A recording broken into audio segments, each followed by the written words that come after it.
3 मार्च को रेडियो जनखबर के 56वें अंक में आपका स्वागत है।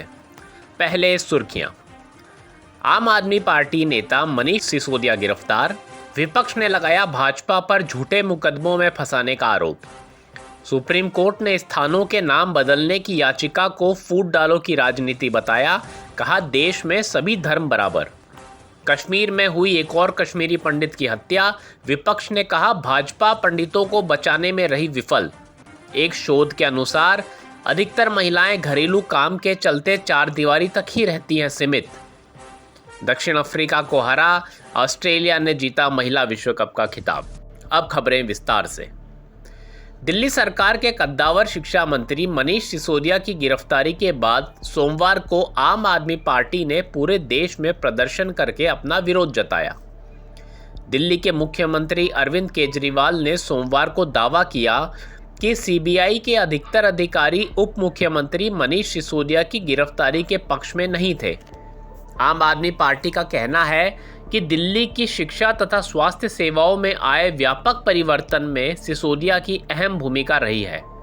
समाजवादी पार्टी के अध्यक्ष अखिलेश यादव ने ट्वीट कर कहा, मनीष सिसोदिया की गिरफ्तारी ने साबित कर दिया है कि भाजपा सरकार वर्ष 2024 से पहले ही अपनी हार मान चुकी है, इसलिए अलग अलग प्रदेशों में विपक्षी राजनीतिक शक्तियों को झूठे मुकदमों में फंसा रही है। सुप्रीम कोर्ट ने सोमवार को प्राचीन ऐतिहासिक, सांस्कृतिक, धार्मिक स्थलों के मूल नामों का पता लगाने के लिए नामकरण आयोग गठित करने की मांग वाली याचिका को खारिज कर दिया।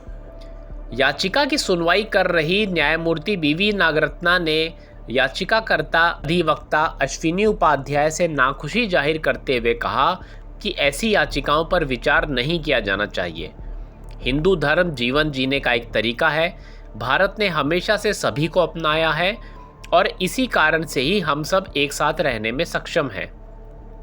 न्यायमूर्ति ने देश में अंग्रेजों द्वारा लाई गई फूट डालो और राज करो नीति का उल्लेख किया और टिप्पणी की कि हमें इस तरह की याचिकाओं से इसे फिर से नहीं तोड़ना है। पीठ का नेतृत्व कर रहे जस्टिस के.एम. जोसेफ ने कहा, मैं जिस राज्य से हूँ वहाँ केरल में हिंदू राजा ने चर्च बनाने के लिए ज़मीन दान की है। अदालत ने कहा कि हमारा देश धर्मनिरपेक्ष देश है और संविधान की रक्षा करता है। किसी भी राष्ट्र का इतिहास किसी राष्ट्र की वर्तमान और भावी पीढ़ियों को इस हद तक परेशान नहीं कर सकता है कि आने वाली पीढ़ियां अतीत की कैदी बन जाए। याचिकाकर्ता के जवाब में अदालत ने कहा कि देश को ध्यान में रखें, किसी धर्म को नहीं। एक देश अतीत का कैदी नहीं रह सकता है और सरकार कानून, धर्मनिरपेक्षता और संवैधानिकता के शासन के लिए प्रतिबद्ध है। 26 जनवरी को आतंकवादियों की गोली का शिकार बने कश्मीरी पंडित संजय शर्मा के अंतिम संस्कार में सैकड़ों कश्मीरियों ने भाग लिया। आतंकवादियों ने शर्मा पर उस समय हमला किया और उन्हें गोली मार दी जब वह रविवार को पुलवामा के स्थानीय बाजार जा रहे थे। एक पुलिस अधिकारी ने कहा कि रविवार सुबह कश्मीर के पुलवामा जिले के अचन इलाके में आतंकवादियों ने शर्मा की गोली मारकर हत्या कर दी। इस बीच पीडीपी प्रमुख महबूबा मुफ्ती ने पुलवामा जिले में कश्मीरी पंडित की हत्या को लेकर केंद्र में भाजपा पर निशाना साधा। मुफ्ती ने कहा, भाजपा हमारे अल्पसंख्यकों के जीवन की रक्षा करने में विफल रही है। मुफ्ती ने रविवार को ट्वीट किया, भाजपा यहां अल्पसंख्यक हिंदुओं के जीवन की रक्षा करने में विफल रही है। वे घाटी में सामान्य स्थिति का भ्रम पैदा करने के लिए केवल अल्पसंख्यकों का इस्तेमाल कर रही है।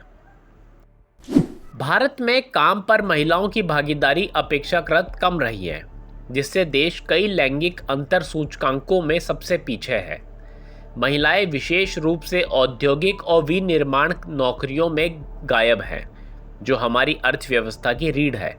विज्ञान डायरेक्ट की पत्रिका में प्रकाशित पेपर के मुताबिक शहरी भारत की लगभग आधी महिलाओं का कहना है कि वे एक बार भी अपने घरों से बाहर नहीं निकली। आईआईटी दिल्ली के transportation research and injury prevention centre के राहुल गोयल द्वारा लिखे गए अध्ययन से पता चलता है कि एक सामान्य दिन में केवल लगभग 47% महिला उत्तरदाताओं ने दिन में कम से कम एक बार अपने घरों से बाहर निकलने की सूचना दी। इसका मतलब है कि करीब 53% सामान्य दिन में एक बार भी बाहर नहीं निकली। वही दिन में कम से कम एक बार बाहर निकलने की सूचना देने वाले पुरुषों का अनुपात लगभग 87% था, जिसका अर्थ है कि उनमें से बहुत कम संख्या में किसी दिन घर पर रहने की संभावना है। ऑस्ट्रेलिया ने महिला 2020 विश्व कप के फाइनल में दक्षिण अफ्रीका को 19 रन से हराकर छठी बार खिताब अपने नाम किया। ऑस्ट्रेलियाई महिला टीम का यह 7वां 2020 विश्व कप फाइनल था और उन्होंने छठी बार ट्रॉफी जीती। ऑस्ट्रेलिया की Ashleigh Gardner player of the tournament बनी, जबकि बेथ मुनी को player of the match award दिया गया। इसी के साथ इस अंक के समाचार समाप्त। अगले अंक के समाचार के लिए मिलेंगे रविवार को। तब तक के लिए दें इजाज़त।